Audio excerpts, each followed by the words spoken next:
Assalomu alaykum do'stlar. Sizlar bilan Totti futbol kanali.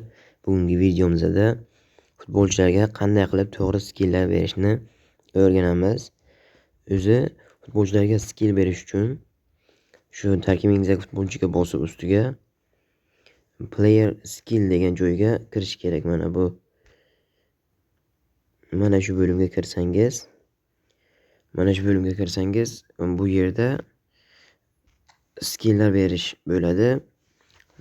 Shu new player skillni bosib ustiga mana shu bo'limni ustiga bossangiz, o'zi avtomatik ikki xil skilllar chiqadi. Ya'ni bittasi randomli, ikkinchisi kategoriy. Kategoriyada o'zi 5 ta bo'lim bo'ladi.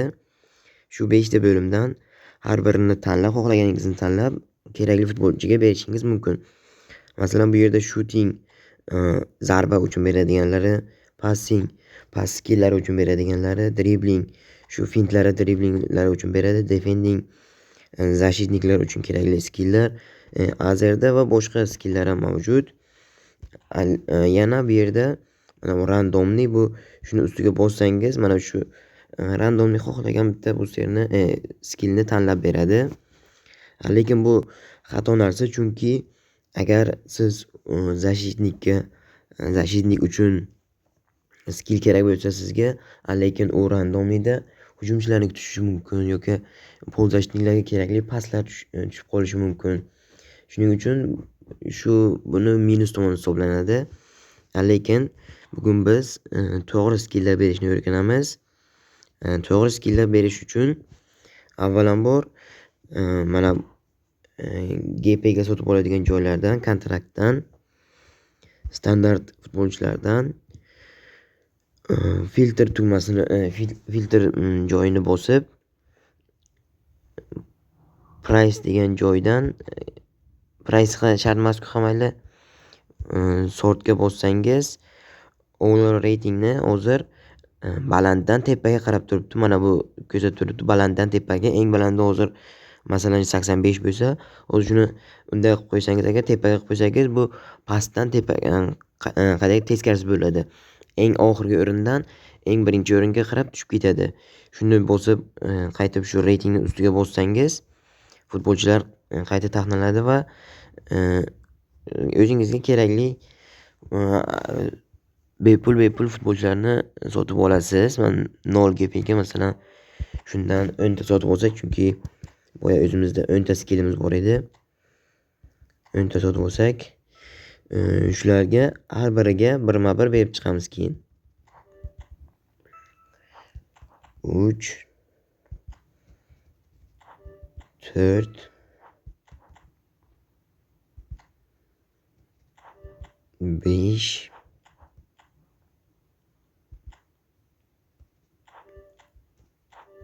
6 7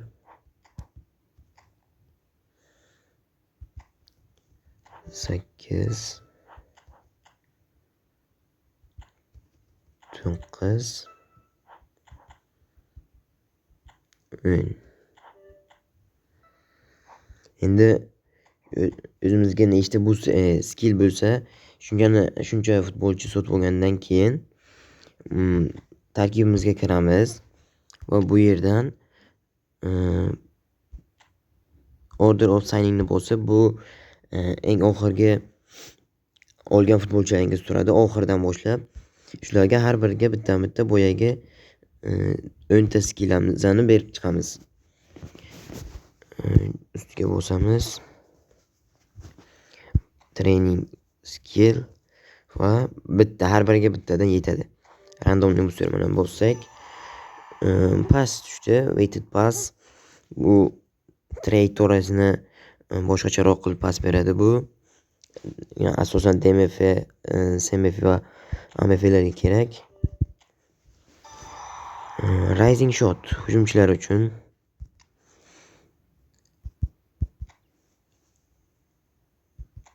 Rising shot tushdi unga. Endi low loft pass, bu ham pas bo'ldi. Yaxshi. Agar DMF semifinalaringizda shunaqa skilllar bo'lmasa, shunday qilib bularga skilllar berib turing va keyin nima qilishni o'zi o'rgataman.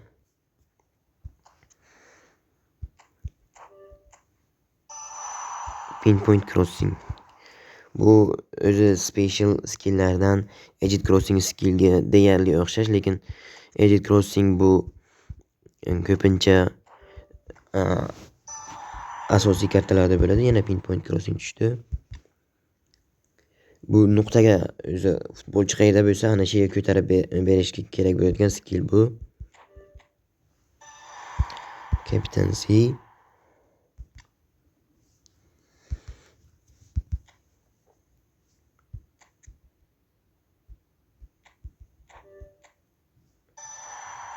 Sliding tackle, bu tashkilliklar uchun podkat.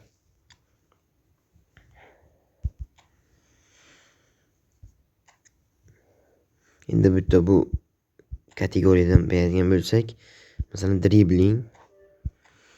Dribblingda ancha-muncha skilllar bor. Masalan, bu cut behind turn tushdi hozir. Dribblingda ancha-muncha skilllar bor, lekin mana shu dribbling bo'lsa, dribblingda eng yaxshisi men uchun shu double touch bilan Marcel turn. Chunki bular siz o'ynayotgan paytingizda juda foydali bo'ladi. Ularni futbolchilarni aldalashda yoki zarba berishdan oldin foydalansangiz, zarbasi deyarli ko'pincha aniq chiqadi. Mana oxirgi skillni ham berdik. Outside curler tushdi. Menda bundan ham tashqari yana bir qancha skill berilgan shunaqa pas reytingli futbolchilar bor. Keyin har biriga bittadan bergandan keyin o'zingizga masalan kerakli futbolchini tanlaysiz. Menga hozir Xavi Alonsoga kerak skill. Bu yerdan player fusion'ni bosasiz. Mana shu player fusion'ni bosganingizdan keyin bir qancha futbolchilar chiqadi. Bu yerdan tanlab o'tirmasdan filtrga bossangiz, mana shu yerda filtr tugmasiga bossangiz, keyin edit skill. Shundan o'zingizga xohlagan skillni bosasiz. Masalan, menga hozir double touch kerak. Men double touchni bundan ham oldin bitta mana shunga tushirgan edim. Endi shuni bossangiz, nextni bossangiz, bunga double touch skilli, buni double touch skilli Xavi Alonsoga o'tadi va bu o'zimizdan 257.000 GP oladi. Mayli, bu GP'ni qizig'i yo'q, baribir ishlatilmaydigan narsa. Ana endi ichiga kirib ko'rsangiz, endi bu futbolchimizga o'sha boyagi double touch bunga o'tdi. Double touch. Lekin ba'zi birlar ko'pincha xato qilib qo'yadi. Mana shu beriladigan futbolchilarga har doim hujumchi, защитник yoki boshqa pozitsiya bo'lishi kerak, varatardan tashqari. Chunki agar siz varatarga skill bersangiz, o'sha varatardan olib boshqa futbolchilarimga shu skilllarni beraman desangiz, varatar boshqalarga skillni bermaydi. Chunki varatarskiy skilllar, shu varatarga berilgan skilllar faqat varatarlarga o'tadi. Shu ko'pchilik xato qiladigan narsa. Shuning uchun shu mana shunaqa standart futbolchilarni tanlayotgan paytingizda varatarlarni iloji boricha olmang. Mana shu ham bo'laveradi. Buni keyin player fusion'ga bosib xohlagan futbolchingizga o'tkazasiz. Men boya aytganimdek, eng yaxshi skill men uchun double touch. U ko'pincha o'yinda ham, trenirovkada ham har doim ko'rinadi. Agar u bilan birga pas bersangiz, u bilan birga zarba bersangiz, zarbangiz aniqroq, pasingiz ham futbolchilarga deyarli aniq boradi. O'sha double touch va boshqa skilllarni keyingi videolarimizda o'rgataman. Bizni yo'qotib qo'ymaslik uchun kanalimizga obuna bo'ling. Xayr, sog', salomat bo'ling do'stlar.